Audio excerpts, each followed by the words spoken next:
Okay, kita masih ada 1 minit lagi. Kita tunggu kawan-kawan yang lain lagi. Okay, bagi yang berada dekat sini sudah, hari ini kita akan belajar tentang pembiakan akses. Okay, dalam buku teks kamu boleh buka kepada muka surat 94. Okay, muka surat 94. Kalau hari ini masa mengizinkan, kita mungkin akan sambung sikit tentang sistem pembiakan lelaki dan perempuan. Okay, kita akan sambung sikit. Okay? Dan cikgu kena ingatkan kamu semua bahawa dalam topik ini, terutamanya dalam topik ini, banyak istilah yang kamu kena ingat. Banyak istilah yang kamu kena ingat. Okay? Okay, jadi masa sudah sampai pukul 10.15. Jadi kita mula kelas kita hari ini. Okay? Nanti yang lewat itu tak apalah. Mereka join, mereka terus belajarlah. Hey, jadi hari ini kita akan bermula dengan pembiakan akses. Okay, apa itu pembiakan akses? Okay, pembiakan akses adalah salah sejenis pembiakan. Okay, seperti apa yang cikgu telah ajar pada hari Isnin yang lalu, pembiakan terbahagikan kepada 2 jenis. Satu adalah pembiakan seks, satu lagi adalah pembiakan akses. Jadi apa perbezaan pembiakan seks dengan akses? Pembiakan seks itu ada melibatkan gamen lelaki dengan gamen perempuan ataupun kita katakan sebagai gamen jantan dengan gamen betina. Tapi untuk pembiakan akses ini, dia tidak ada terlibat dua-dua gamen betina dengan gamen jantan.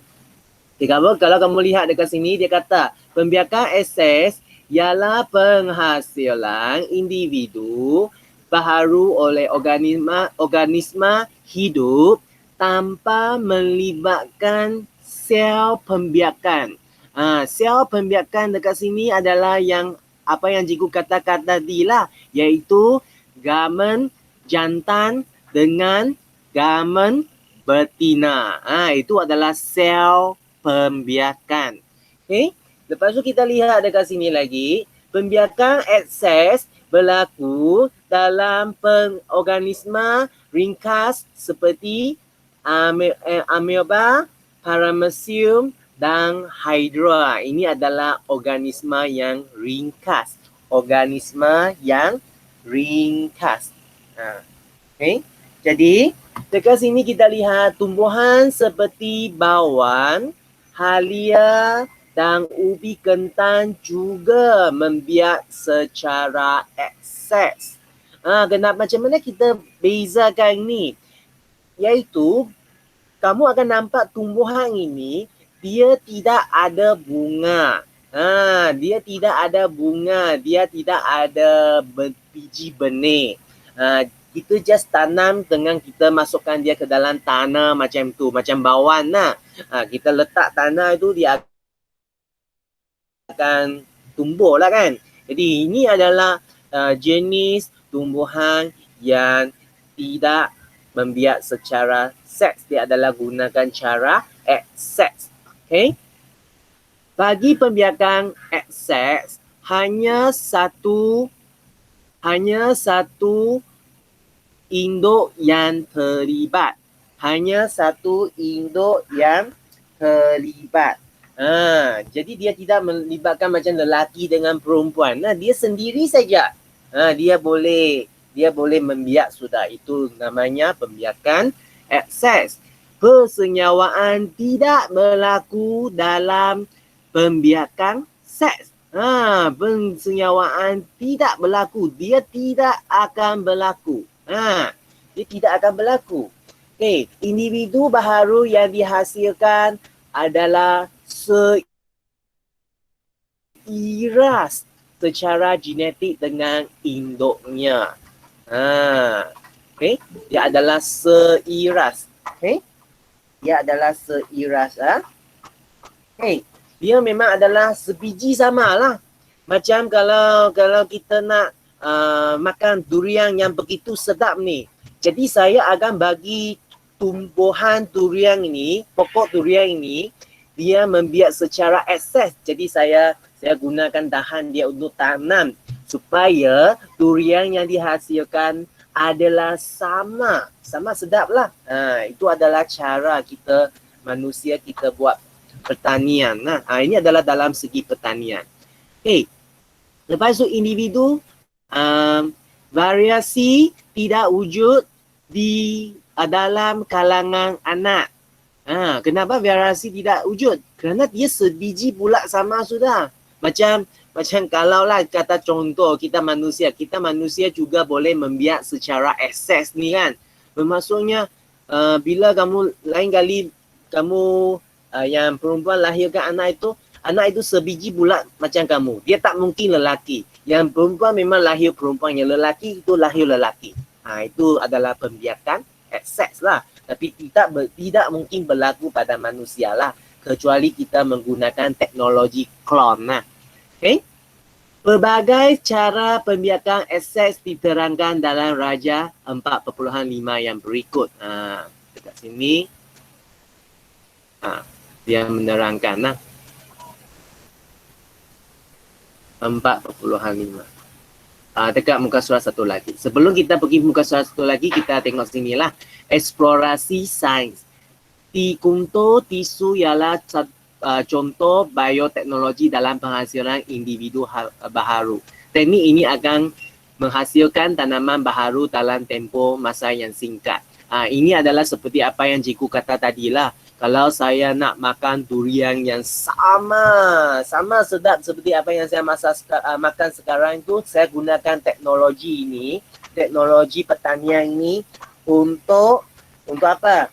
Untuk menanam. Untuk menanam pokok durian yang sama supaya saya dapat rasa makan durian itu yang sama juga. Okay? Jadi kita lihat muka surat yang seterusnya. Cikgu pusingkan dia. Okey. Jadi dekat sini kita boleh nampak. Okey. Kita boleh nampak. Ini adalah tentang pembiakan ekses. Okey, pembiakan ekses. Okey, jadi kalau kita lihat dekat sini, bakteria, yeast, paku pakis, lobat, macam mana mereka. Belah dua, bakteria adalah belah dua lah. Bakteria adalah pembiakan macam menggunakan cara belah dua lah. Pembelahan kedua ialah pembahagian satu sel induk kepada dua sel anak. Okay, contohnya amoeba, paramecium dan bakteria. Okay, ini adalah cara mereka belah lah. Sebenarnya sel-sel badan kita juga menjalankan pembiakan ekses juga.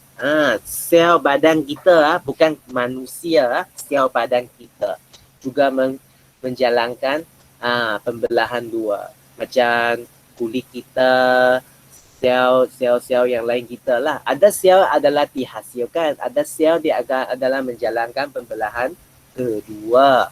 Okay, lepas tu jenis yang pembiakan ekses yang kedua adalah pertunasan seperti yeast lah.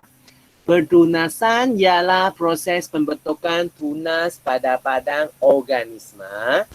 Tunas bermula sebagai satu struktur yang berkembang dan kemudian terputus dan membentuk individu yang baru.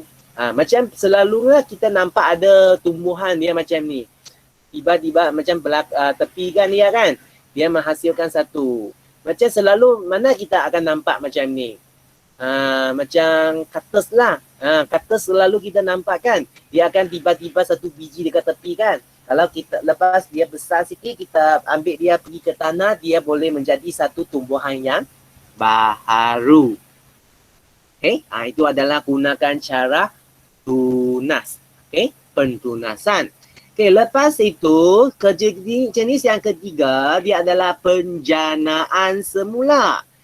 Penjanaan semula berlaku daripada kebolehan pramen organisma tertentu yang tumbuh dan berkembang menjadi individu baharu yang lengkap. Macam apa? Macam cacing pipih, tapak suliman, planaria dan spiogaria. Jadi ini cara dia lah. Tengok. Dia potong kepala, dia akan tumbuh ekor dia balik. Ekor dia akan tumbuh kepala dia balik. Jadi dia akan menjadi dua individu yang baharu lah. Macam cacing dalam tanah itu pun sama lah. Dia menggunakan cara yang sama untuk membiak. Okay? Bagi yang baru masuk, dalam buku teks adalah muka surat 95. Muka surat 95. Okay, lepas tu jenis pembiakan akses yang keempat adalah pembentukan spora. Okay, contohnya dekat sini adalah paku pakis. Paku pakis. Okay. Jadi kalau dekat sini kita lihat, pembentukan spora ialah proses penghasilan spora di dalam sporangium. Sporangium. Okay. Pecah spora yang halus dan ringan akan disebar oleh angin. Cikgu bagi satu contoh yang paling kamu tahulah kerana kita pun makan, cendawan. Cendawan dia adalah menggunakan pembentukan spora lah. Okay. Apabila sampai di tempat yang lembab, spora tumbuh menjadi tumbuhan yang baharu. Contohnya dekat sini ada alga, ulat, paku pakis dan bakteria. Wow, kamu boleh nampak kan bakteria sini ada juga, sini ada juga. That's why kenapa bila kita kena jangkitan bakteria begitu serius lah. Rupa-rupanya dia boleh jadi dua jenis pembiakan. Jadi ini adalah menambah lagi kesukaran untuk manusia lah. Okay. Tapi yang COVID bukan bakteria. COVID itu adalah virus. Okay. Spora. Ini adalah cara dia, bentuk dia. Okay. Lepas tu yang jenis yang terakhir. Pembiakan vegetatif. Macam lobat lah. Pembiakan vegetatif merupakan salah satu cara yang untuk menghasilkan tumbuhan baharu daripada bahagian vegetatif tumbuhan untuk selain bunga. Dia guna sebahagian. Macam contoh bahagian vegetatif ialah akar, batang bawah tanah, batang rayap, berbauan dan daun. Cikgu rasanya kalau dekat sekolah rendah kamu pernah kan ada sejenis tumbuhan yang dia guna daun kan. Cikgu tak tahu kamu kamu kutip daun tu letak dalam buku ke? Akhirnya dia akan ada akar kan. Okay. Contoh lobat merah, strawberry, halia, ubi keladi dan ubi kentan. Dia macam itulah kita tanamkan dia akan menghasilkan pokok baharu. Dia akan ada tunas lah. Tunas itu akan jadi pokok baharu lah nanti. Okay. Jadi kita pergi kepada muka surat yang seterusnya. Cikgu pusingkan dia balik. Komputer tak macam buku teks kita. Kita nak pusing macam mana pun tak ada masalah. Okay. Jadi kita lihat pembiakan vegetatif. Dia dekat sini dia ada banyak jenis. Pembiakan vegetatif, kalau kita lihat dekat sini dia ada 3 cara. Satu adalah dia menggunakan bahagian akar tumbuhan, induk akan berkembang menjadi tumbuhan yang baharu. Macam ni lah. Ini ubi keledek lah. Ini adalah lopak merah lah. Lepas tu jenis yang kedua adalah batan. Bahagian batan tumbuhan induk akan dikembangkan menjadi tumbuhan baharu. Macam mana? Macam batan bawah tanah lah. Macam ubi kentan baharu, ubi kentan lama lah. Jadi bermaksudnya ubi apabila dia adalah akar kan, akhirnya dia akan pergi kepada cara batan. Okay. Macam di kat sini adalah batang renyap. Macam rumput lah kita selalu nampak dia macam dia gunakan cara inilah. Satu, lepas tu dia ada batang renyap, pergi sini dia ada akar, dia tumbuhan baru lagi. Lepas tu dia ada akar, dia ada batang lagi, dia ada akar lagi, dia ada tumbuhan lagi. Ini adalah cara batan. Berbawang juga menggunakan batan. Kenapa? Tengok berbawang ni, bawang ni batan. Lepas tu bawah ni adalah akar Arbutus. Okay.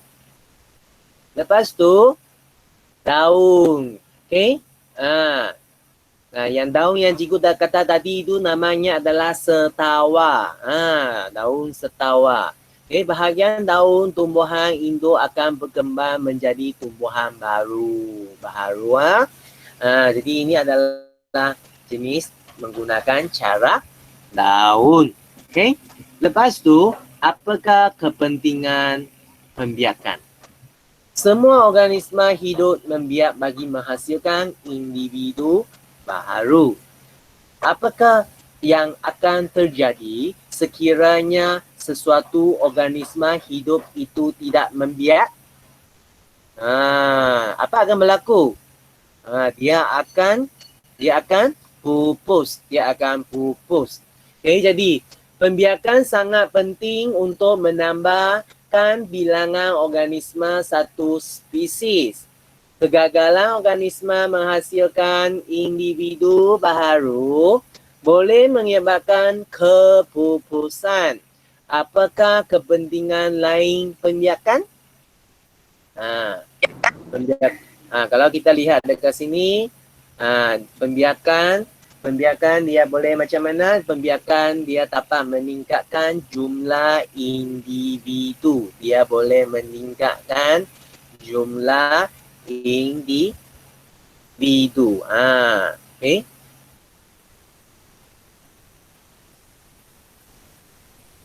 Okay. Lepas tu, pembiakan menurunkan maklumat genetik kepada generasi yang baharu. Dia menurunkan generasi yang baharu lah. Okay. Jadi ini adalah bahagian yang sangat penting supaya benda itu dia akan diturunkan. Okay, kalau kamu tengok sini lah penguin kat sini. Saya menyerah telur untuk menjaga anak untuk memastikan spesiesnya saya kekal wujud. Macam ibu bapa sayang kamu, melindungi kamu lah. Okay. Di sini ada satu cabaran minda. Ramalkan kesan yang akan berlaku kepada manusia jika terdapat banyak spesies haiwan dan tumbuhan mengalami kepupusan. Kalau benda ini betul-betul berlaku, manusia pun susah. Kenapa? Mana sumber makanan kita? Itu menjadi satu masalah. Okay. Jadi, kita lihat lagi yang seterusnya. Okay. Mensyukuri kebolehan membiak untuk menyambung zuriat sebagai kurniaan Tuhan.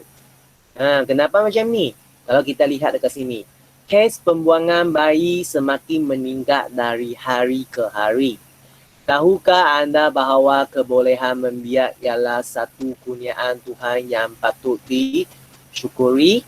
Perbuatan membuang bayi ialah satu perbuatan yang sangat kejam dan tidak sepatutnya berlaku di negara kita. Bayi yang dilahirkan ialah penyambung spesies manusia hari ini. Ini adalah satu perkara yang berlaku.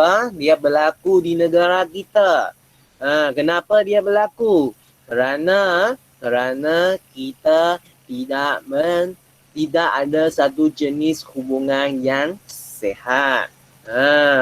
Jadi apa yang kita belajar dari bab-bab ini adalah sebenarnya adalah untuk mengingatkan kita dan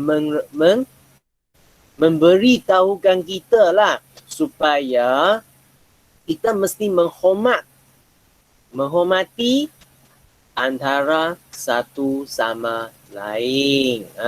Kita mesti betul. Jangan melakukan sesuatu yang tak betul dari segi undang-undang dan agama anda. Okay? Jadi inilah kita habis dekat bahagian assets. Jadi sebelum cikgu sambung, cikgu nak kamu semua lihat ke dalam buku kerja anda. Okay, buku kerja anda muka surat 44. Cikgu nak kamu tengok dan cuba baca sekejap. Cikgu bagi kamu 2 minit, lepas tu cikgu bincang. Kamu baca dulu, lepas tu cikgu bincang. Okay? Cikgu bagi kamu masa. Okay, muka surat 44 dalam buku kerja anda. Kalau sesiapa yang tidak ada buku kerja, kamu boleh tengok skrin dahululah. Cikgu bagi lihat yang soalan nombor 1. Okay?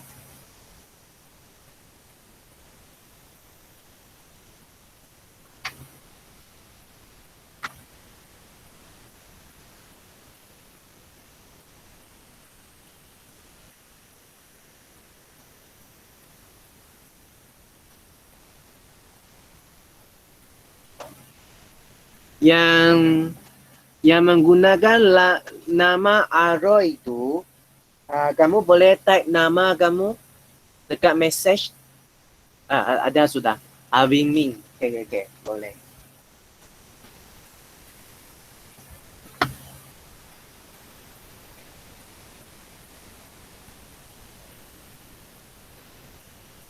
Lost.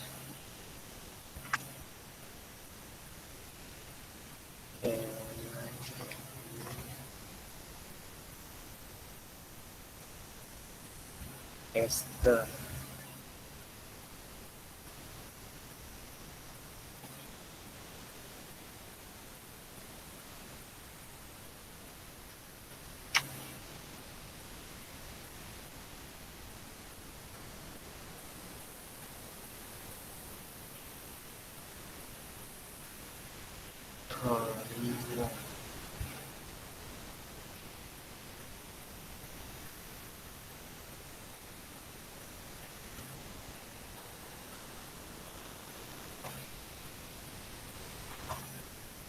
Okey, terima kasih ya.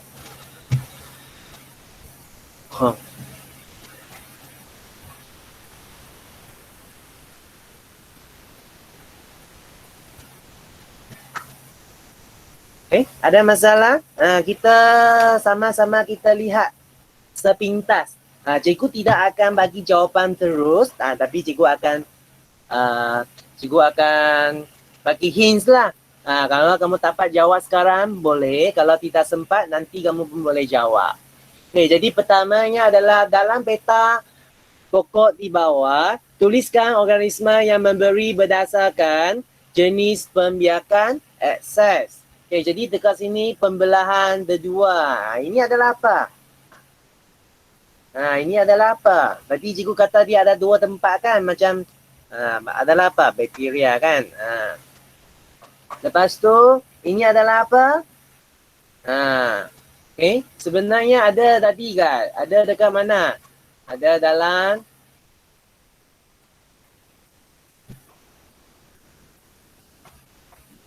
ada dalam muka surat ini kan? Tapi sini tak ada gambar sudah. Mana lagi muka surat yang ada gambar? Muka surat 91. Kelas, kamu boleh tulis dekat buku kerja kamu sana, muka surat 91. Ada, mungkin boleh dapat cari jawapan gambar itu juga. Okay? Ini adalah apa? Paramecium. Ini adalah apa? Yang ada satu ekor punya. Dia ada sikit macam ni. Tapi ini dengan ini tak sama. Ini adalah bakteria. Ini adalah apa? Lepas tu ini adalah apa? Ini adalah yeast. Ini adalah apa? Okay, lepas tu yang I adalah apa? Mucor. Mucor. Mana satu mucor? Yang ini. Yang ini. Lepas tu yang ini adalah apa? Paku pakis. Paku pakis. Okay, lepas tu yang ini memang tahulah. Lobak merah. Ini adalah apa? Halia. Okay, ini adalah apa? Tapak. Tapak apa? Tapak Suliman. Starfish lah kan. Ini adalah apa? Ini adalah planaria. Planaria. Okay? Okay, lepas tu soalan yang kedua. Kalau apakah ciri-ciri kalau bagi pembiakan seks dengan pembiakan akses? Berapa bilangan induk? Kalau seks tadi cikgu kata ada berapa? Ada 2 kan? Ada 2. Pembiakan akses hanya 1. Okey. Kalau melibatkan gaman pensenyawaan, bagi akses ada. Ya. Tapi bagi akses tidak. Okey.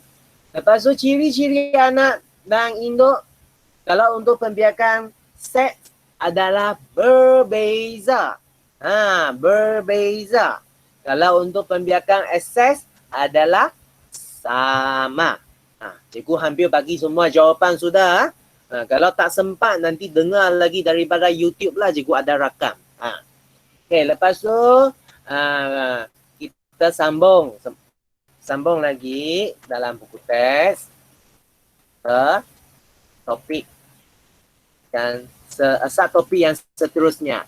Sistem pembiakan manusia. Sistem pembiakan manusia. Tapi hari ini kita hanya akan belajar tentang sistem pembiakan lelaki dan perempuan sahaja. Kalau tidak terlampau banyak, cikgu takut nanti banyak tidak sempat ikut. Okay? Jangan risau. Okay, kita lihat. Okay, dalam topik ini, apa yang kita nak belajari? Kalau kita lihat dekat sini, kita kena mengenal pasti struktur dan fungsi sistem pembiakan lelaki dan perempuan. Jadi ini adalah apa yang kita akan belajar hari ini lah. Ini saja kita akan belajar. Tapi dekat topik ini juga ada 2 lagi, iaitu berkomunikasi mengenali perubahan fizikal yang berlaku semasa aki balik. Macam sekarang kamu lah. Murid perempuan dengan murid lelaki, kamu ada rasanya perubahan badan kamu sekarang kan? Kenapa? Kerana kamu berada dekat masa aki balik. Okay? Lepas tu, bandingkan dan membezakan gamen jantan dengan gamen betina dalam sistem pembiakan. Walaupun kita telah belajar sebelum ini, dalam sini kita akan belajar dengan lebih detail lagi. Lebih detail lagi. Okay, lepas tu kita lihat. Manusia membiak dengan secara pembiakan seks. Sistem pembiakan manusia terdiri daripada sistem pembiakan lelaki dan sistem pembiakan perempuan. Apakah organ-organ yang terlibat dalam kedua-dua sistem tersebut? Jadi, sistem pembiakan lelaki dan perempuan, kedua-duanya sangat penting. Dua-dua sangat penting. Jadi, murid-murid anda kena menjaga kesihatan badan kamu dengan baik. Kenapa? Kerana kalau kesihatan kita tak baik, sistem pembiakan kita juga akan terpengaruh. Okay? Pasangan tidak dapat melahirkan zuriat jika mana-mana sistem pembiakan mereka gagal berfungsi. Bermaksudnya, kalau lelaki ada masalah, tidak dapat lahir anak. Kalau perempuan ada masalah, pun tidak dapat. Bermaksudnya dia mesti dua pihak. Okay, mari kita kaji struktur. Mari kita kaji struktur sistem pembiakan lelaki dan perempuan. Okay, jadi ini adalah sistem pembiakan lelaki. Sistem pembiakan lelaki. Okay. Jadi, kalau kita lihat sini lah. Ini adalah punting kencing. Ini adalah punting kencing. Tempat untuk kita menangkung kencing. Tangki lah. Tangki untuk kencing kita. Kencing kita dari mana? Dari ginja lah. Dari ginja. Okay, lepas tu, kalau kamu lihat dekat sini, dua yang kuning ni, ini adalah vesicle segment. Dia adalah vesicle segment. Apa itu vesicle segment? Kita lihat dekat sini. Vesicle segment adalah berfungsi sebagai merembeskan benda liar yang mengandungi nutrien untuk sperma. Dia adalah merembeskan benda liar untuk yang mengandungi nutrien untuk sperma. Okay, kita lihat lagi yang seterusnya. Lepas tu adalah kelenjar prostat. Okay, apa itu kelenjar prostat? Okay, dekat sini. Di sini dia tidak. Kelenjar prostat menghasilkan cecair yang berkhasiat dan melindungi sel sperma. Jadi dekat sini dia macam adalah satu tempat macam kantin lah. Macam tempat bagi makanan lah. Okay. Lepas tu yang bawah satu lagi kamu ada nampak. Ini adalah apa? Dia macam satu saluran kan? Dia macam satu saluran. Saluran ini dipanggil sebagai ductus sperma. Ductus sperma. Apa kegunaan dia? Ductus spermanya adalah menyalurkan sperma dari testis ke ureta di dalam badan manusia. Di dalam badan lelaki lah. Okay? Mana ureta? Ureta adalah di sinilah.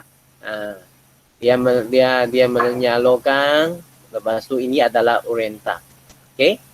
Di dalam zakar lelaki lah. Dalam zakar lelaki. Jadi apa itu ureta?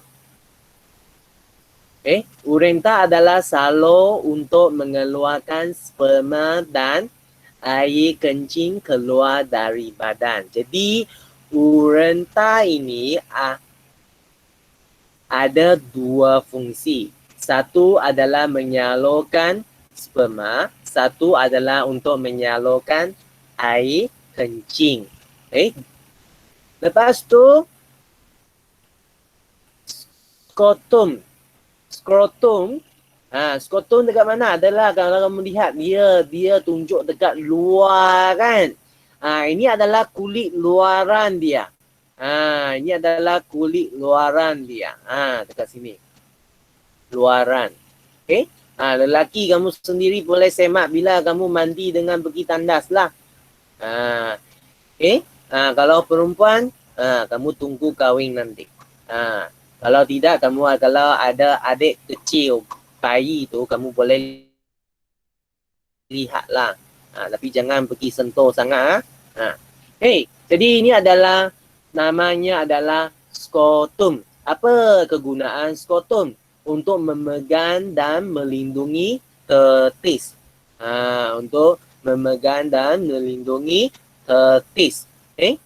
Itu adalah tempat untuk melindungi testis lelaki lah. Okay, lepas tu testis adalah yang dalam ni. Adalah yang dalam ni. Kalau lelaki selalu selalu katanya dia macam telur lah. Macam telur bagi lelaki. Tetis. Apa kegunaan tetis?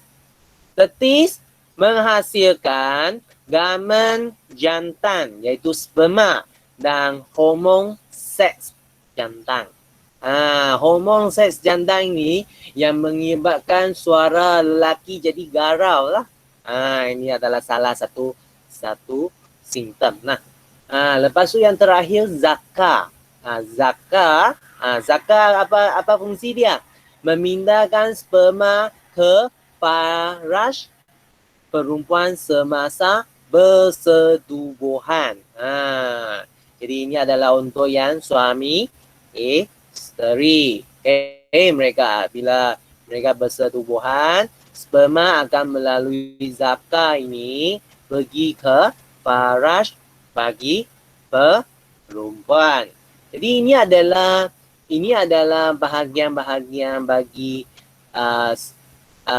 sistem pembiakan lelaki. Nama-nama dia kamu mesti ingat.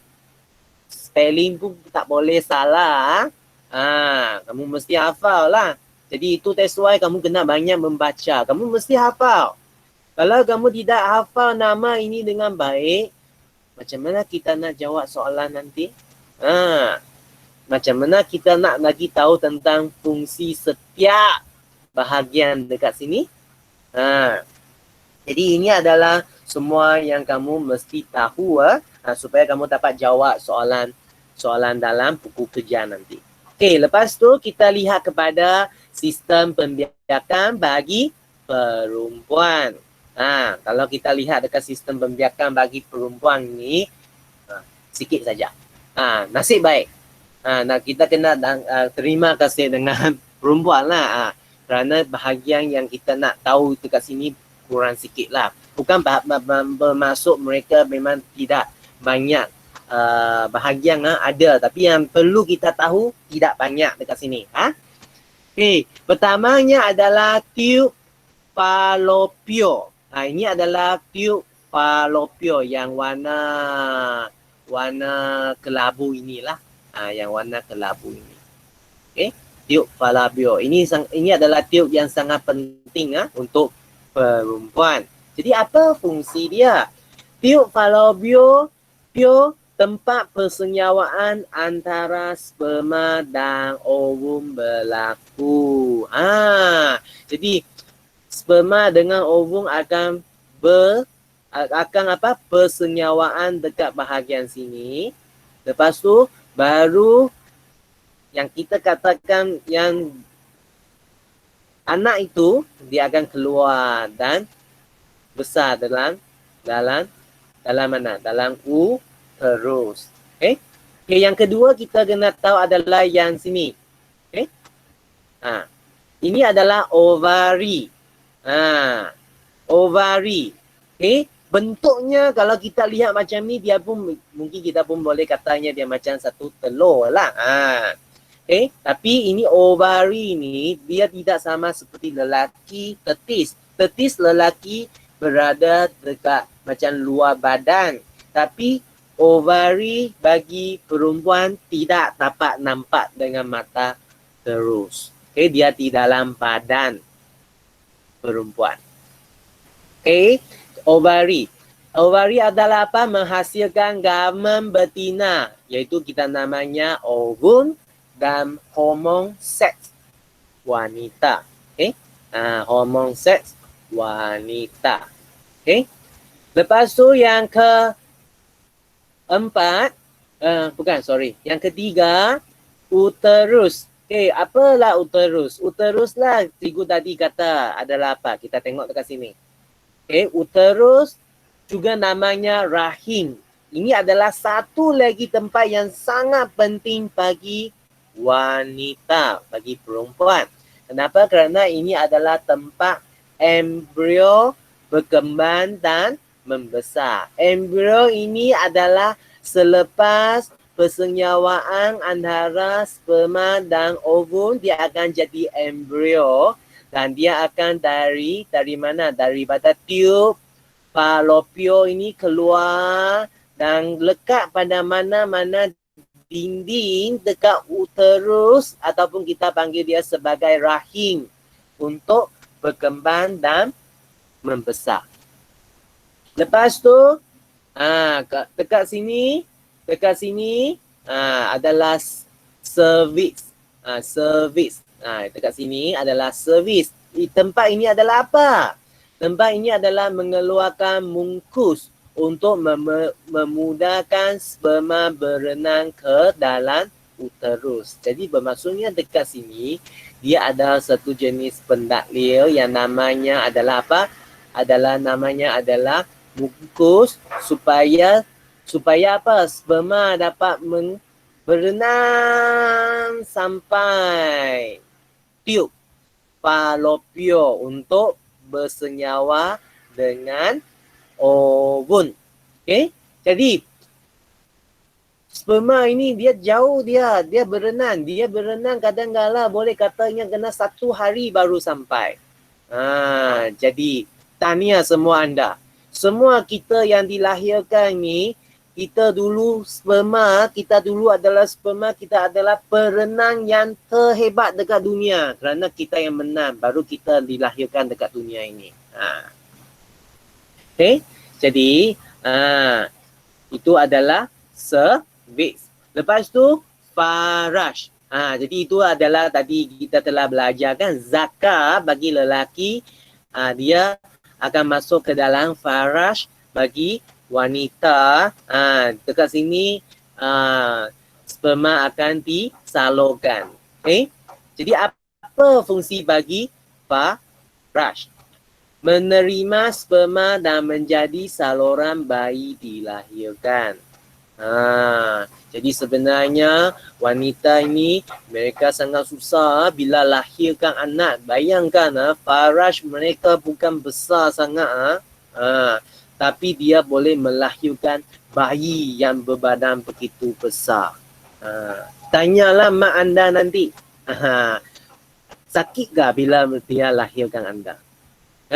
Kena sayangkan mak anda kerana mak anda memang sangat susah bila dia lahirkan anda. Okay? Sayangkan ibu anda. Okay? Jadi ini adalah dua bahagian pembiakan bagi lelaki dan perempuan yang cikgu nak sambung hari ini. Jadi dalam buku kerja anda, muka surat 45,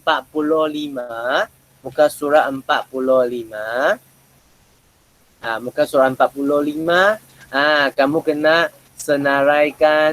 senaraikan nama setiap ini dan gariskan dengan fungsi dia. Okay, nampak? Kalau untuk yang perempuan ini pun sama. Okay, semua ini cikgu tak perlu terangkan sudah kan? Kamu boleh rujuk dalam buku teks kamu terus. Kamu boleh rujuk dalam buku teks kamu terus. Jadi kita sampai sini saja untuk hari ini. Jadi dalam buku kerja kamu kena siapkan muka surat 44 dan 45. 2 muka surat.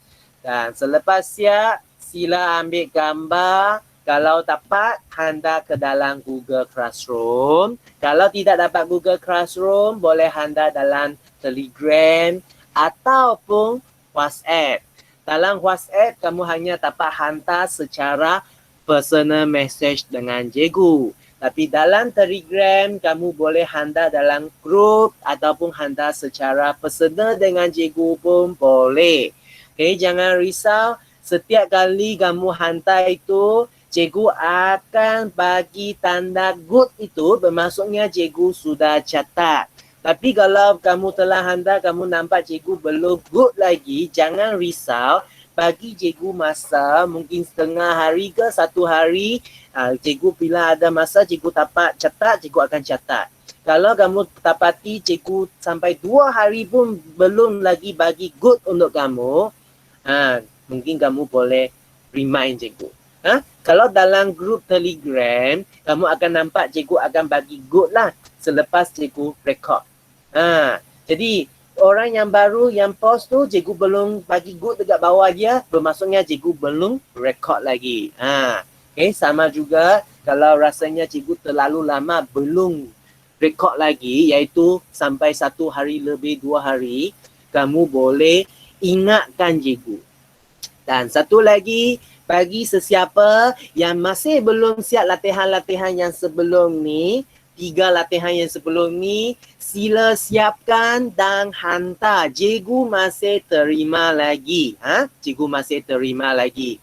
Okay? Dan kalau ada apa-apa masalah untuk menjawab soalan tu, cikgu sangat alu-alukan kamu tanya. Kamu boleh ambil gambar, kamu boleh typing, kamu boleh gunakan voice message cikgu juga. Okay? Kalau dalam Telegram, cikgu rasanya kalau kamu nak tanya, lebih baik kamu tanya secara PM dengan cikgu lah. Kalau tidak terlampau banyak message dalam grup nanti. Kalau kamu malu, kamu personal message dengan cikgu saja. Okay? Kalau tak ada masalah, kita sampai sini saja untuk hari ini. Okay? Jadi, sila siapkan kerja anda, tak hantar paling lewat esok. Paling lewat esok. Okay. Kalau memang tak sempat hantar lewat pun boleh. Cikgu masih terima. Okay. Jadi kita sampai sini saja untuk hari ini. Terima kasih. Okay, anda boleh keluar sekarang.